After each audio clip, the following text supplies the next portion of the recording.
Welcome to Love Lies Chronicles. I'd really appreciate your comment. It helps me understand if you enjoyed the story and how I can improve in future ones. I'm Marcus Hale, 39, a construction project manager in Denver. Friday night, 9:15. Boots finally off after a week of crews, permits, and a windstorm that tried to rip the siding off Building C. I reheated leftover tacos, sat at the kitchen island, and opened my phone to clear the notifications I'd ignored all afternoon. That's when I saw her post, fresh from a salon chair, hair blown out, glass of Sauvignon tilted toward the camera like a toast. Caption: Strong women don't settle for less. Fire emoji. Flex emoji. A chorus of her friends piling on with hard eyes and crowns. 2 hours earlier, I'd asked if she wanted to go out. Nothing fancy, just the little spot on Colfax where the waitress knows I like my burger medium. I'm exhausted, she said, not looking up from her phone, thumb moving fast. Rain check. I said sure, no problem, and went to answer a subcontractor's email about concrete deliveries. Now here she was, not exhausted at all, camera ready under pendant lights, toasting to not settling. For what? Exactly, I could guess. It was the timing and the pattern I'd talked myself out of seeing for a month. The late nights that started with book club and stretched into the girls needed me. The new passwords on her phone and laptop. The way she'd begun narrating our marriage like it was a problem to solve. A tight smile when I asked about her day. A sigh like a closing door when I mentioned the camping trip I'd reserved for next weekend. Small things. And I let each one slide because small things don't sink a life. They just collect around your ankles until you realize you're waiting. Her friends were in the comments. The same three who'd spent an hour at our dining table last month explaining boundaries, like I was a project to manage. One of them wrote, "Finally." Another, "We only get one life, babe." I scrolled back up and stared at the photo. She looked good. Of course she did. She always does when she's deciding something. There's a brightness to her when she's moving away. The tacos had gone cold. I took a bite anyway and chewed until the taste turned to cardboard. The house sounded different in that moment. People say houses are quiet when someone leaves. That's not true. A house fills with mechanical noises you usually don't notice. The fridge motor, the whine of the baseboard heat, the click of the ice maker. It all felt a little too loud. I don't rage. Never have. On sites, if you raise your voice, your crew stops listening and starts bracing. I sat with the feeling and tried to name it. Not even humiliation, though the public tone of it scraped. It was something cleaner. Alignment, maybe. The post wouldn't have mattered if not for the week before. She'd rolled her eyes when I set out the old camping stove to check the fuel. She'd pointed out a listing for a downtown loft and said, "Wouldn't it be nice to live somewhere with a view?" The view from our place is the foothills, blue in the morning and purple at dusk. I built the deck myself one summer, board by board. The way she said it made the mountains sound like a screensaver from a job she'd already quit. 3 nights ago, she called me predictable in front of friends because I still set an alarm on weekends. I do. Crews start early, and my body never stops counting. I laughed it off because there are worse things to be. But it stuck. Predictable is what you want in a load calculation, a weather forecast, the guy who keeps your porch from collapsing. Since when did predictable become an insult we pretend is cute? The selfies had multiplied. Bathroom mirrors, car mirrors, gym mirrors, all the angles where you can crop out whatever doesn't fit the story. The wardrobe had shifted, too. Nothing wrong with wanting to feel attractive. I like when she dresses up. But the new pieces lived in shopping bags for days like stage props waiting for their scene.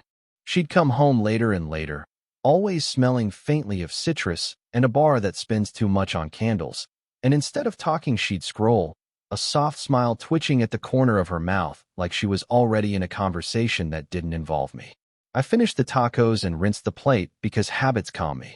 On the counter, the anniversary envelope sat where I'd left it 2 weeks ago. Inside was a printout of a reservation on the river, the kind of place where the windows fog when it snows and the chef pretends comfort food is a secret. I told the host it was a surprise. It stayed a surprise. She'd canceled that night because the girls had tickets. I said okay. I always say okay, because you can't nail beam to beam if you're standing on the argument. Her caption kept staring back. Strong women don't settle for less. Less than what? Less than perfect? Less than thrill? Less than how many likes a person needs to feel real for a minute? I know my flaws. I can go quiet when I'm working. I overplan. I treat weekends like a second schedule to manage because I like lists and I sleep better when I've checked things off. None of that is romance.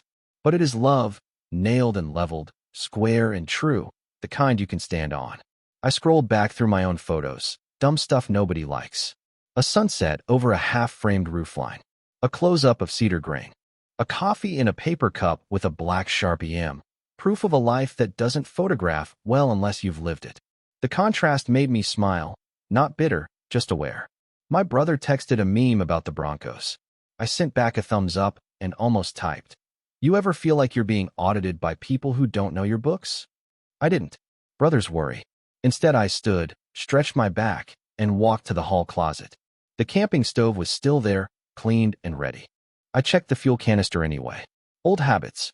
You prepare for weather you hope you won't get. Her key turned at 10:40. Voices in the hall. Her laugh. Someone else's higher. Both of them stretching the moment outside our door like cold air they didn't want to leave. The second voice said something I couldn't catch, then a quick shhh and footsteps away. She came in with that salon fresh smell and a shine in her eyes I recognized from other times she decided to pivot. "Hey," I said. "Hey," she said, walking past me toward the mirror to fix something that didn't need fixing. I stared at her reflection. My phone buzzed on the counter, still lit on her post, the glow throwing her caption up across the stainless like graffiti. I turned it face down, not to hide it, just to stop it talking. I didn't ask where she'd been. I asked if she was hungry. She said she'd already eaten. I nodded and put the dish towel back on its hook and felt the line inside me settle a little more. Something was off. Not a mystery anymore. The line had already been drawn. All she'd done tonight was trace over it in permanent ink. I stood there in my own kitchen, listening to the fridge hum and the heater click and the toothbrush run in the bathroom, and I understood the only thing left to do was decide how level I wanted my life to be. The morning after her salon sermon, the house felt like a stage after the audience leaves, props still out, lights humming, somebody's perfume clinging to the curtains. She moved through the kitchen like she owned the air, phone in her hand, coffee in the other. I asked if she wanted to grab lunch during my break. She didn't look up. I'm swamped. Her calendar, I noticed when she set the phone down to stir sugar, showed a yoga class at noon and girls at 6. Work was somewhere between selfies and empowerment quotes. The small tests multiplied. She started dressing an hour before leaving, full contour, nails glossy, heels that announced her down the hall. When I told her she looked nice, she shrugged like compliments were crumbs. She took photos in our bedroom mirror, cropping out the bed we used to share like it would contaminate the frame. Captions about growth and light. Comments from strangers telling her she deserved it all. I watched the dopamine hit replace conversation. Real talk is slow. Friday she forgot. Our plan to meet my crew for a quick beer. She knew I'd invited them. I told her twice. I sent a text at 5. Swing by if you can. At 8, she posted a boomerang clinking glasses with her friends. Sparkles flying. We rise by lifting each other, in white script across the video. She came home at 11 smelling like citrus and rooftop heaters. I turned the TV down and asked if she had a good night. "Amazing," she said, already scrolling. I started noticing the words she borrowed. Boundaries. Standards. Bare minimum. They arrived in our house like new furniture she didn't ask me about. She'd say, "I won't apologize for needing more." Over nothing. A suggestion to walk the dog together. A question about Saturday brunch. Needing more is not a crime. But needing more while treating what you already have like less. That's a different math. Nights out became the norm. Tuesday book club. Wednesday networking. Thursday women's circle. I'd hear keys at unfamiliar hours. The soft laugh in the hall. The pause at our door like she needed to remember which life this was. She stopped changing into sweatpants at home. She stayed dressed like she might be called to a photo at any moment. The living room mirror got new fingerprints. The money spoke, too. Packages stacked by the door, brands she'd never cared about, boxes whispering you are worth it. I checked our joint account and saw a pattern, small bites, daily. Retail therapy billed as self-respect. I said nothing then. Silence is not surrender. Sometimes it's a notebook. She began pretending my steadiness was a flaw to be fixed. She'd tell friends I was rigid because I set my alarm for 6 even on weekends. She said I scheduled joy like a staff meeting. Maybe. I schedule what matters. In construction, the slab doesn't pour itself. The frame doesn't stand because you wished it. The men who show up on time are boring until the wind hits 60 miles an hour. Our bed became a hotel with separate reservations. She'd climb in late and scroll until her phone lit the ceiling. When I reached for her shoulder, she'd sigh like she was being taxed.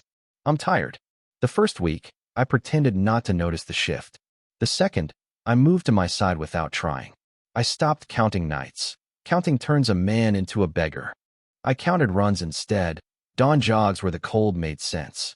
One night, I asked directly, voice low so she couldn't accuse me of making a scene. Is there someone else? She looked at me the way people look at building plans they don't understand, confident, but not reading. Maybe I'm just realizing my worth. Not no. Not yes. A line designed to keep her options lit like runway lights. I asked what worth meant in a life where bills have due dates and dogs need shots and gutters clog in October. She rolled her eyes, the new tick. It means not settling. For what? For a man who comes home? For a calendar with dinners planned and tires rotated on time? For a mortgage that gets paid every month because I woke up boring? I did not say any of that. I breathed, the way I do when a crane operator drifts his load and everyone else is ready to shout. You don't fight wind. You brace and wait. She began rewriting our history in real time. When friends asked about our first years, she called them a blur. When they asked about our trips, she said, we never really traveled. I pictured the Polaroid from Moab she stuck on the fridge that first summer, the red dust on my boots, her hair pinned by a bandana, the canyon behind us like a promise. Apparently, that memory belonged to a different couple now. We hosted her friends once, a small thing. Cheese board, candles, low music. They talked loud and confident about men as categories, not people. One asked if I helped around the house. I said I live here. Helping is for guests. They smirked. She smirked, too. I washed dishes after they left and found lipstick prints on 3 wine glasses. Her phone lived face down whenever I walked into a room. She took calls on the patio, paced, laughed too brightly, then came inside and asked if I'd fed the dog like she needed a domestic script to hide behind. Once, I heard a man's voice on speaker before she stepped out. A tone from the office, maybe, or the gym. You're killing it, he said. The sliding door closed. I began speaking less, because repetition is a kind of begging. I shifted my attention to the controllables. I ran early. I lifted at lunch in the job site cage gym we rigged out of stubbornness and pipe. I said yes to a Saturday shift laying out a tricky stair run because wood never mocks you for caring. Maybe she thought silence meant surrender. Maybe she mistook calm for apathy. It's common. The quiet men you can trust in a storm look like furniture until lightning hits. I watched and logged. Not screenshots, not detective work. Just dates and tones and tells. When did we become I? When did love become a brand story delivered in squares and reels? The house told the truth. Laundry baskets overflowed because she didn't have time to mother a grown man, though she had time for back-to-back Pilates and strategy brunch. The dog started sleeping by the front door. My coffee mugs migrated from the cabinet we'd always used to a lower shelf because aesthetic. She bought a neon sign that says, "Do epic things," and leaned it on the mantle where wedding photos used to sit. She tested little boundaries like someone looking for weak posts in a fence. Leaving her shoes in the middle of the hall. Taking my charger by accident. Borrowing my truck for a quick errand and returning it with the gas light on. When I filled the tank, she called it controlling. When I didn't, she called it selfish. Heads she wins, tails I lose. I started flipping my own coin. Act only on what matters. Our families noticed something off in that subtle way families do. My sister asked if we were okay. I said we were working through some things, which is how men say we're trying not to light the house on fire. Her mother left a voicemail full of advice about how men in our family have a tendency to plateau. I saved it, not as evidence, just as a map of the story she'd been telling. Then came the dinner that tightened all the screws. We were supposed to meet 2 couples at a new place downtown. She got ready in a dress that belonged to a different life and took selfies while I ironed a shirt. In the car, she scrolled instead of talking. At the restaurant, she ordered a drink I'd never heard her order and told the table she was thinking about big changes. Everyone leaned in. I took a breath and let the silence be mine. No performance, just a man in a chair, listening. When the bill came, she reached for her card like a magician with a flourish. Declined. She laughed it off, borrowed another card. excused herself to the bathroom, and posted a story from the mirror. Choose yourself. I watched the timestamp tick in real time and felt that old line inside me settle again. She wanted a stage. She wanted a chorus. She wanted to turn our life into a TED Talk with cocktails. I am not a prop in someone else's monologue. That night, back home, she stood in the doorway of the bedroom and said, "Don't wait up." I asked where she was going. "Out," she said, like the word explained everything. I nodded. The dog looked at me like he was taking notes. The door closed with the softest click I've ever heard. Escalation isn't fireworks. It's incremental, the weight you add to a beam until it bows. The pressure had built, slow and deliberate, until the shape of our marriage wasn't square anymore. I folded my running shirt for the morning, set my alarm for 6, and placed my phone face down on the nightstand. Control is not volume. Control is choosing. And I could feel it settling in my hands, quiet and heavy, like a tool you know how to use. The door's soft click still hung in the hall when the plan assembled itself, simple and clean. The decline at dinner hadn't been me. That was just her card running on fumes while the performance ran loud. This would be different. I showered, made coffee, and opened my laptop at the kitchen island where she films those stories about choosing joy. First move, money.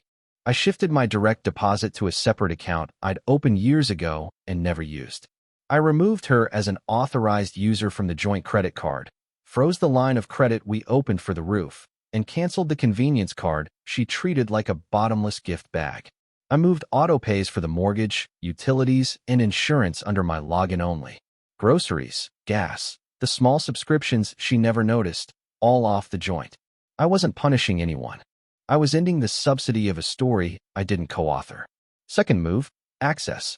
I changed passwords to streaming, the airline points, the Amazon account that auto-filled her once before she finished typing them. I disabled the shared cloud album she used to shop for validation in old photos. If she wanted independence, I'd deliver the full version, no backstage passes. I took photos of every room, timestamped them, not to build a case but to build a record. A life inventory calms a builder's mind. You can't argue with a stud layout when it's chalked on the slab. I printed the reservation I made for our anniversary, the river place with the glass that fogs when it snows. I laid the paper on the counter beside her neon sign that said "Do epic things" and took a single photo, clean and square. No faces, just proof of an attempt. Then I opened my social app, the one I never use, and posted that image with a line I'd rehearsed in my head while sanding stair treads. Sometimes giving more than someone deserves looks like less to them. Lesson learned. No tags or names. I left comments on it because I was telling the truth in the same room she'd used for slogans. The post went live at 12:08 a.m. In less than a minute my phone lit up. "Brother, crew guys, a cousin I haven't seen in 2 years. All versions of you good?" I didn't answer. Silence isn't a dodge. Sometimes it's a boundary. She saw it faster than I expected. The front door opened like someone remembered a burner left on. Heels on the hardwood. Purse hit the counter. She walked in with perfume and fury and held her phone up like a citation. "What is this?" I looked at the printout on the counter and then at her screen glowing my words back at me. "A correction," I said. "You're trying to embarrass me. You were doing fine without me." Her jaw clenched. The old dance would have started here. Her turning the word choice into the whole trial. Me defending tone while the substance slid off the table. I didn't step onto that floor. I nodded toward the sign on the mantel. "You've been making a speech with my microphone." I shut it off. "You're petty," she said, and the word landed like a coat someone throws when they can't find the hook. "I'm precise." She scrolled, reading comments out loud that weren't about her, but might as well have been. She wanted an apology or a fight big enough to screenshot. I gave her neither. "If you want to discuss bills or repairs," I said, "email me." It's impossible to turn an email into a reel. Her eyes flashed. "So that's it. You think you can cut me off and post cryptic quotes and feel like a man again? I think I can stop funding a narrative that erases me." I slid my keys off the ring and placed the house key on the counter. "I'll be gone for a week." "Where?" "Somewhere level." The bag was already packed. A week's clothes, running shoes, work laptop, the dog's leash. He looked at me from the doorway as if to ask whether he was coming. He was. I'd arranged a sitter with my neighbor earlier. The one person who knows I'm steady because she sees me leave at 6 and return at 6. I hooked his collar, and he wagged like it was just another morning. She followed me to the door, voice rising, trying to build enough volume to write a caption later. "You're abandoning your marriage." "No," I said, and opened the door. "I'm abandoning the performance." I slept that night in a short-term rental 3 blocks from my job site. A small place with a view of a brick wall and a bed that creaked like an old porch. It felt good. Bare. Honest. The dog circled twice and settled against my shin with a sigh I swear matched my own. I set my phone on the nightstand, still lit with messages, and let it vibrate itself tired. Morning brought the part that doesn't post well. I met with a lawyer I'd quietly researched after the first late night started. I asked questions like a man asking about truss loads and snow weight. I took notes. I was putting on boots and measuring the span. After lunch, I drove to the bank and closed the last joint convenience account, the one we kept for points. The banker used sincere voice. I used builder voice. Clear, calm, final. Then I called the card company to remove the second card we added during the honeymoon haze, when trust meant never imagining you'd need a firewall. The representative asked if I wanted to add a note about separation. I said yes. Facts keep people from improvising later. By afternoon, my post had done exactly what I intended. Not blow up her reputation, but puncture the air pocket under her story. The likes on her salon selfie slowed. The chorus in her comments hesitated. A few quiet texts arrived from people who prefer facts to slogans. "If you guys need space, we're here," one read. I saved that one. Not for court. For the folder in my mind labeled people who see. She called. I let it ring. She texted a screenshot of my post with the question marks you send when you want someone else to define what you already know. Then, take it down. Then, we need to talk. I sent back one sentence. Email me your availability. Boundaries are only real if they make someone adjust their footing. At dusk, I drove to the deck I built with my own hands, the one on the west side of town. Not our deck. A job, finished and square, that I like to check at sunset when the boards glow. The homeowner waved, and I waved back, and for a minute I stood there and watched the light find every line we'd made true. That's all a man wants, really, to see his work hold. Back at the rental, I opened my inbox. An email waited from her. Subject line, "This is childish." I read it twice. It was a familiar script, blame in formal language, feelings framed as invoices. I answered with 3 sentences. Where I'd be, how to reach me for essentials, and what I'd already moved financially so no bill would break on our watch. I closed with the line that felt like a beam settling on brackets. If your future requires more than I am, pursue it without my resources. I slept hard. In the morning, I ran in the cold until my lungs burned the bad air out. On the route back, I passed a poster stapled to a pole. Community meeting tonight. I smiled at the word. Community is what remains after the performance leaves town. Before work, I untagged myself from a dozen of her old posts. Not out of spite, out of accuracy. Then I changed my emergency contact at the company from her to my brother. It took 2 minutes. It felt like resetting a level on a laser that had drifted. By noon, she had posted a quote about privacy during hard times. Comments turned reverent and vague. I didn't post again. The point of telling the truth once is that you don't have to tell it every hour. You let it stand, and you go back to work. I walked the site with my foreman and corrected a stair run that had wandered half an inch. Half an inch becomes a trip if you don't catch it. That's how these things go. My phone buzzed all day, and I let it.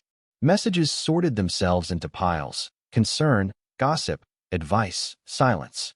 I answered only the ones that used my name instead of my role in someone else's story. I went home to the rental, fed the dog, and wrote a list on a legal pad. Assets to protect, documents to copy, items to retrieve. It was a maintenance schedule. She wanted a narrative where she rises and I apologize for being a landing. I declined the part. I left her the stage she craved and took back the house lights, the budget, the crew. The twist was the refusal to play a role I didn't audition for. Control is choosing. I chose distance, silence, and facts. I removed myself as an option in a game that pretends men exist to provide the set, while someone else rehearses empowerment. She can still choose more. She just can't choose it with me footing the bill and clapping from the dark. The first 48 hours felt like standing in a quiet shop after you cut the breaker. Machine still, air clean, every motor memory twitching on habit. She went from thunder to mist in a day. The same account that had shouted about strength posted a gray square about privacy while healing. Comments shifted tone, less crown emoji, more folded hands, fewer friends tagging each other like they were front row at a show. I didn't post. Truth doesn't need an encore. She tried my phone first. Calls rolled in at weird intervals, like she was throwing them between appointments. I let them pass. Texts followed, question marks, then long paragraphs that started with hurt and drifted to accusation. I replied once, email for logistics only.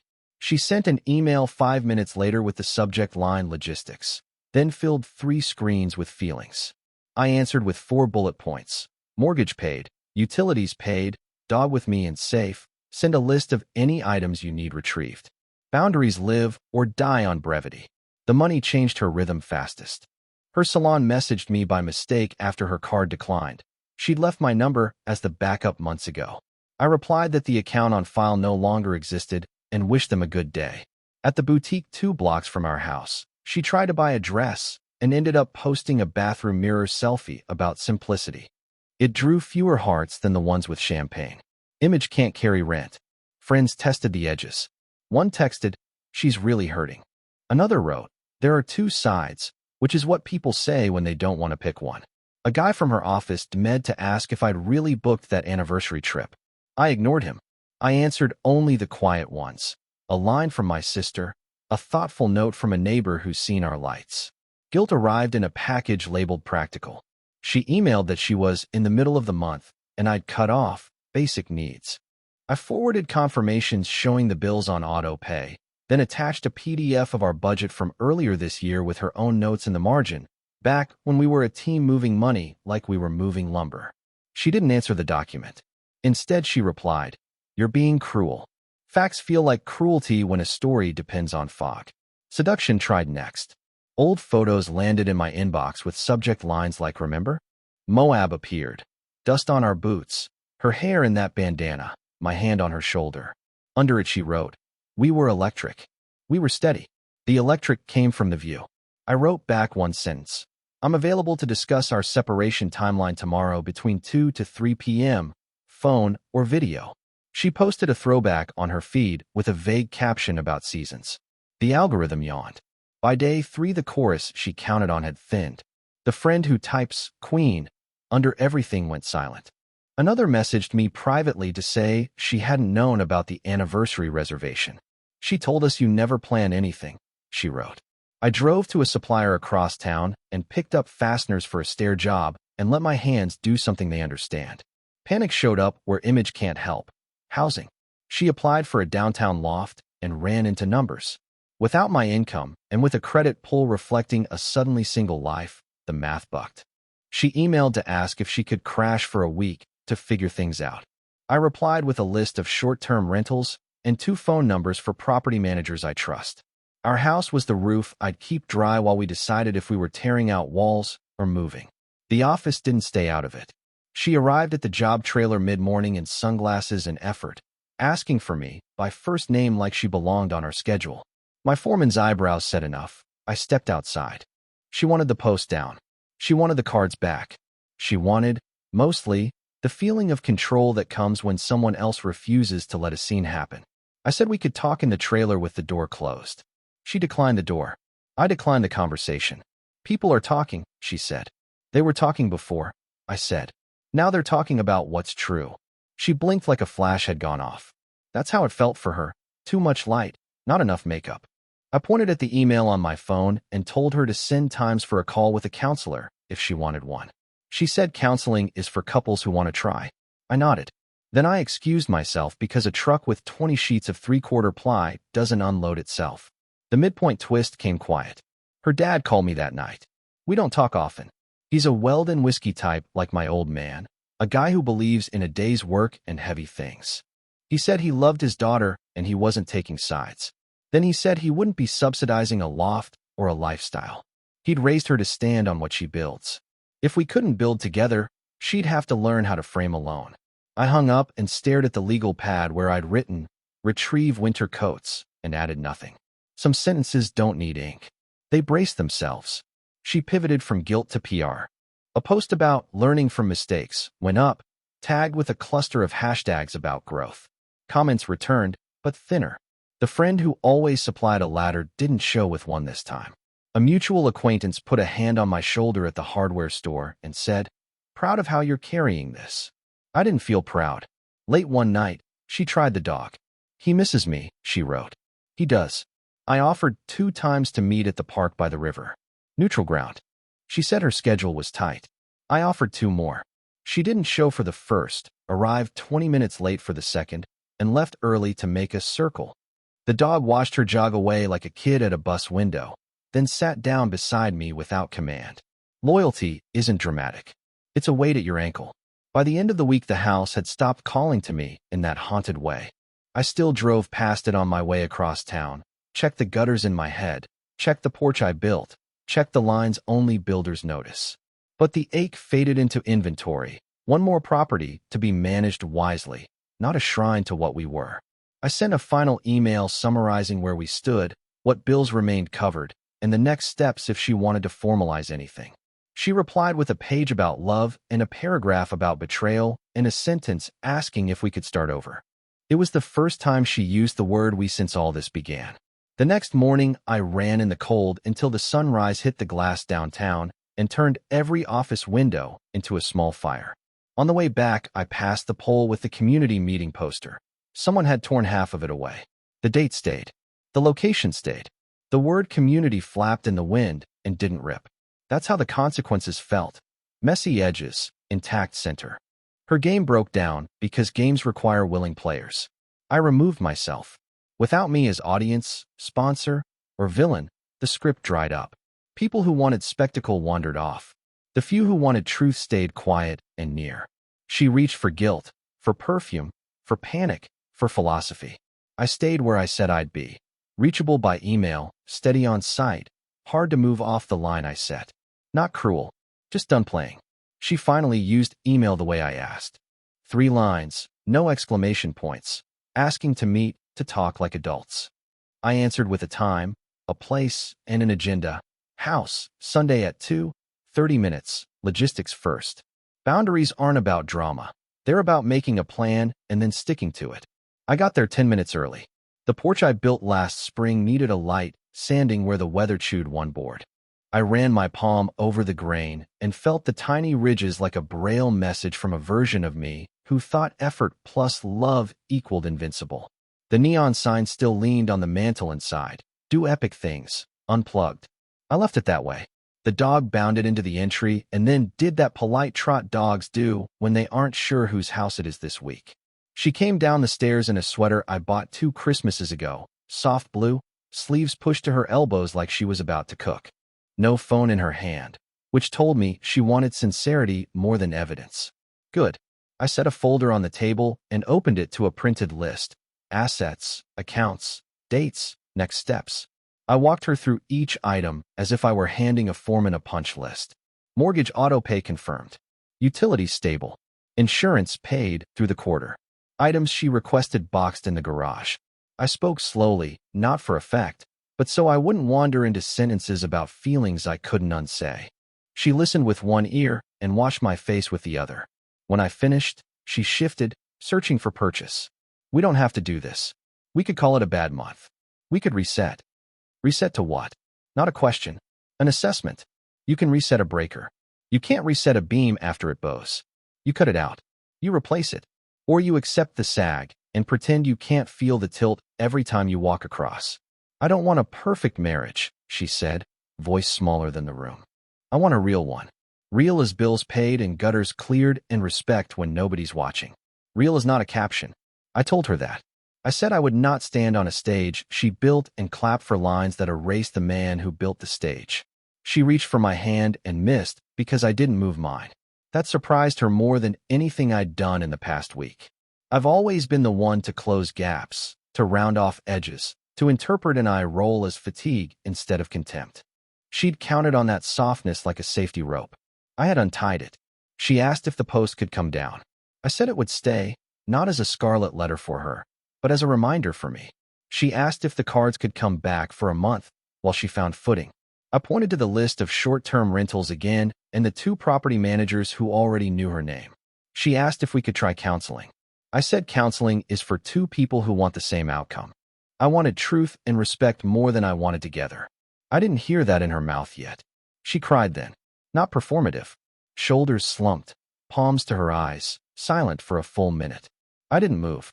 Sometimes the kindest thing you can do is let a storm rain itself out without building a gutter under it. When she caught her breath, she said she never meant to hurt me, that the captions weren't about me, that the friends would understand if we asked for privacy. The sentences lined up like children in a school play. Sweet. Practiced. Trying hard. I opened the second folder. Separation agreement. Drafted and blank. Not a weapon, a path. I slid a pen across the table and kept my fingers off it. Read it, I said. You can take it to your own lawyer. You can mark it up. You can reject it. But this is where I am. I didn't raise my voice. There's a dignity in plain speech a man should aim for when he's closing a door he built with his own hands. She asked if there was anything she could say that would change my mind. I told her about my mind like a level. How when it drifts a little you can still fudge a line and nobody will notice until the cabinets won't close, until the floor becomes a tripping hazard, until the whole house feels wrong and you can't point to one thing. I ignored the bubble for a year, I said. I'm done ignoring it. Her jaw trembled and she nodded once, the way people do when they realize the conversation isn't a negotiation. It's a notification. We walked the house together room by room. Not a goodbye tour. A clean handoff. She chose the blue mugs. I kept the heavy skillet and the old camping stove. She took the small fig tree in the window. I dug up the cedar box of letters from the hall closet I'd kept since high school. The ones that remind me who I am when other people start describing me in ways that feel efficient for them. The dog followed both of us like a tennis ball with legs. At the front door, I clipped his leash and she reached to scratch behind his ear. He leaned into it like he always had, then looked up at me and stepped where I stepped.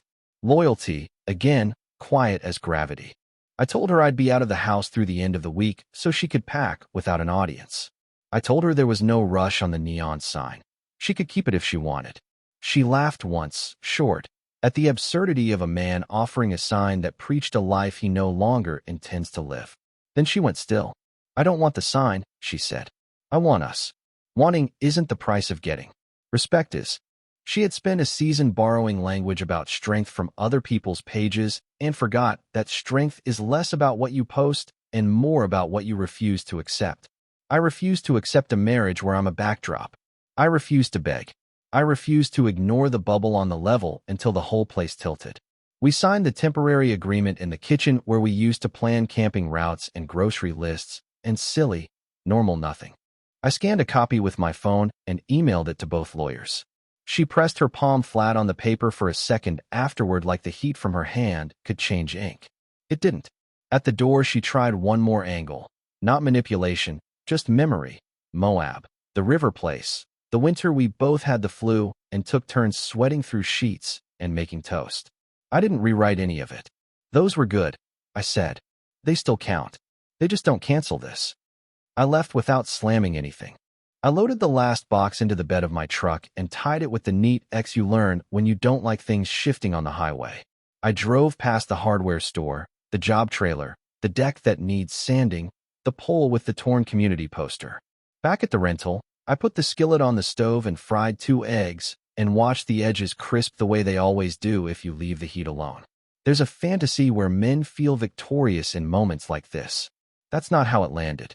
What I felt was clean. The life ahead would be quieter than the one she curated and louder than the one I tolerated. It would be mine.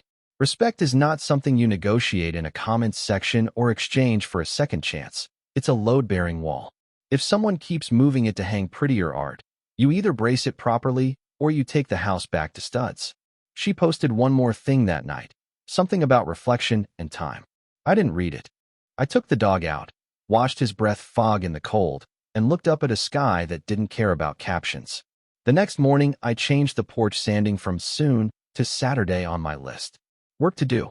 Wood to straighten. A life to frame square. I don't need an audience for that. I didn't try to win. I just refused to lose myself again. Dear listeners, please share your thoughts in the comments, and do not forget to like, share, and subscribe to the channel.